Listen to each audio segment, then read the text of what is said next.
Сайн байцгаана уу? Гоймонгийн ревювийн 2 дугаар дугаар орох гэж байна. Өнөөдрийн гоймонгоор ямар гоймон туршиж үзэх вэ гэхлээр комент хэсэг дээрх санал болгосон гоймон буюу хэсэгтэй гоймонг туршиж үзэхээр шийдлээ. Ямар амттай, ямар гоймон болохыг бас би хэдээр үнэлхийг харцгаая. За, одоо ус маань буцалж байна. Тэгэхээр хэдүүлээ гоймонгоо хийцгээе. Ус нь буцлааг байдаг байсан. За, ус маань жихнээсээ буцалчихлаа. Тэгэхээр одоо гоймонгоо жихнээсээ хийцгээе. Маа. Юу ч үлдээж болохгүй. Хоёроор нь барьж агаад маа. Сүү. Ой.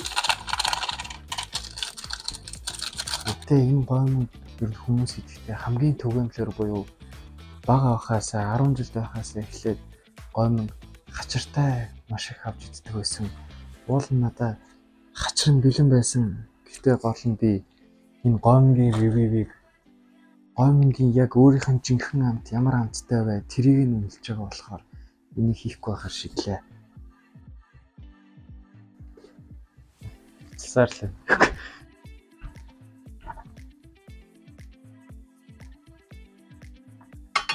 За ингээ гоймон маань чанагдаад дуусчихлаа. Одоо аягалцгаая.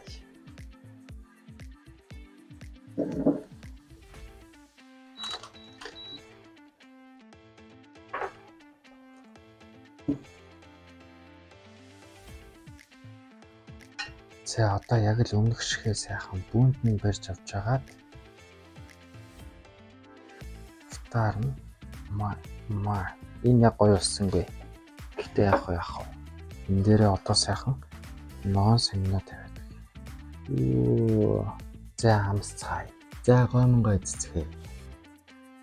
За эхний сэрээдэлт эхний савхт хамгийн чухал.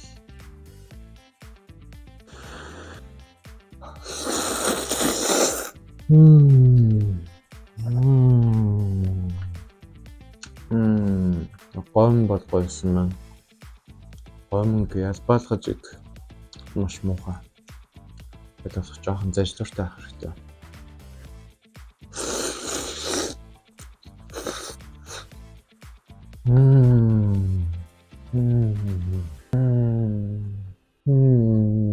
Тэгээс гоймон бол гоё нөө.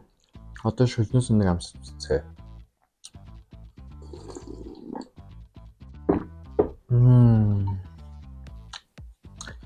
Яг нэг юм хальт бяслагны амт оруулсан юм гин гоймон үнэхээр спешиал болгож чадчих жаа.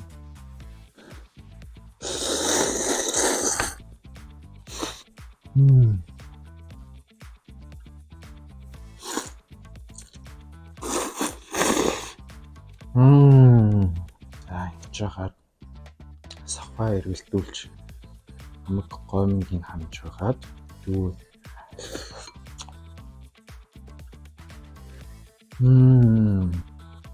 ер нь гоймон маань дуусчихна. Тэгээ одоо шөлөө уугаад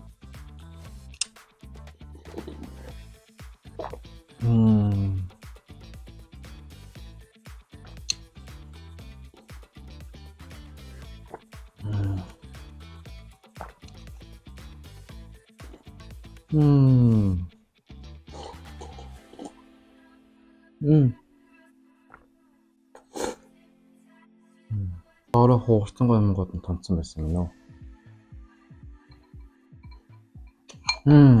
За дуусаа. За тэгэхээр гоймонгийн хувьд шүлнүүд л үнэхээр тасархай амттай. Яг гоймон жоохон амтан сул болохоор 10-аас 6 оноо өгөхөр байна.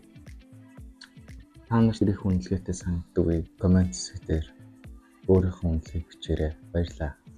Дараагийн бичлэгээр уулзцгаая.